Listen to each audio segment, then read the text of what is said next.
Jeshi la polisi jijini Dar es Salaam limetoa statement kuelekea sikukuu ya Krismasi na mwaka mpya.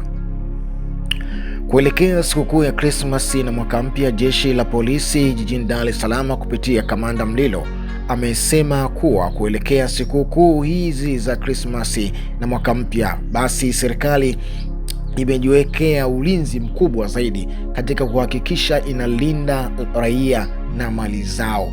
Mlilo amesema kwamba katika siku ya Christmas tarehe 25 Disemba mwaka huu hapa 2025, zinabakia siku kama vile 4 tu kuelekea katika siku hiyo, ametoa tahadhari na mambo ya kufanya na kuepuka katika siku hii hapo. Kwanza Kamanda Mlilo amesema kuwa kile ambacho kinatakiwa kufanywa kwa wakazi wa eneo hili, kwa sababu wameona kuanzia hivi sasa Kariakoo pale watu wamezidi kuwa wengi kweli kweli kwa ajili ya maandalizi ya sikukuu Disemba 25.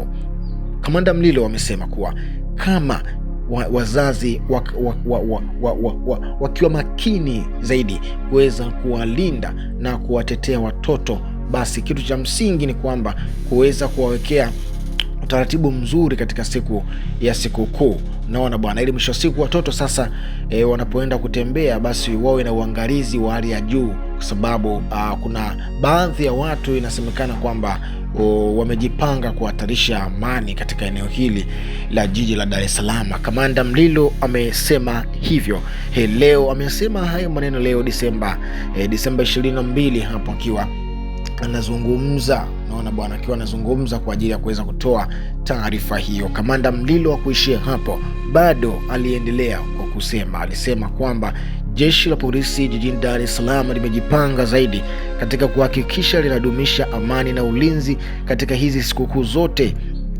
sikukuu ya Christmas pamoja na mwaka mpya. Katika hayo yote ambayo yameelezwa na vyote ambavyo vipo katika muktadha huu ambao nimekupatia hapo mwanzo, ni pamoja na vitisho mbalimbali, viashiria vya utisho mbalimbali vya kupoteza utulivu katika eneo fulani hivi. Wale ambao waliokuwa wamejipanga kufanya uhalifu, basi serikali imeanza kuongeza nguvu kuanzia hivi sasa.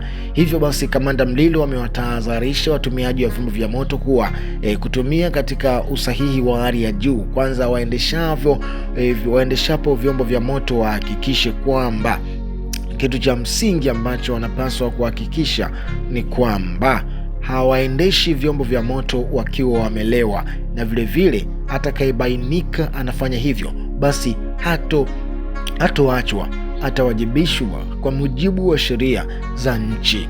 Naona Kamanda Mlilo amesema kuwa kila mmoja anapaswa kuwa makini kuelekea katika sikukuu ya Krismasi, na pia ameziorodhesha sikukuu zote, Krismasi na mwaka mpya. Hivyo basi wananchi, msherekeapo hakikisheni mnafunga.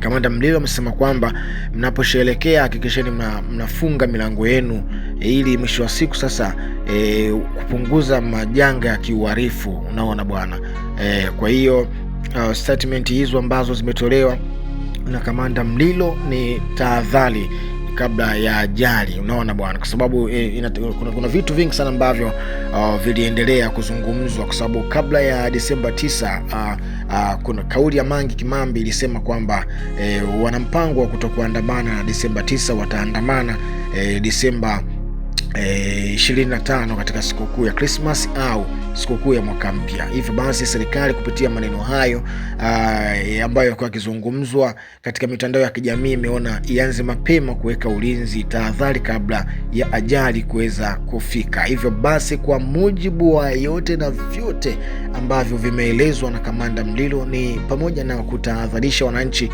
wakae katika usalama na ulinzi wa kutosha. Unaona bwana, kuepuka vitu ambavyo vinakuwa sio vya lazima. Bwana, hiyo ni taarifa ambayo nimekusogezea nayo husiana na hiyo taarifa ambayo imetolewa na Kamanda Mlilo. Elewa neno Kamanda Mlilo ametoa tahadhari hiyo akiwa kazini, na mpaka sasa hivi kazi bado inaendelea kudumisha amani na utulivu wa nchi. Bana, maoni yako ni nini kuhusiana na hiki ambacho umekisikia na statement ambazo zimetolewa. Nini maoni yako wewe? Mtoa maoni yako ili nawe tujue mchango wako ni upi. Je, wewe huko uliko amani ikoje? Mnajiandaaje na sikukuu ya Christmas na mwaka mpya? Bwana, nikutakie wakati mwema. Bye bye.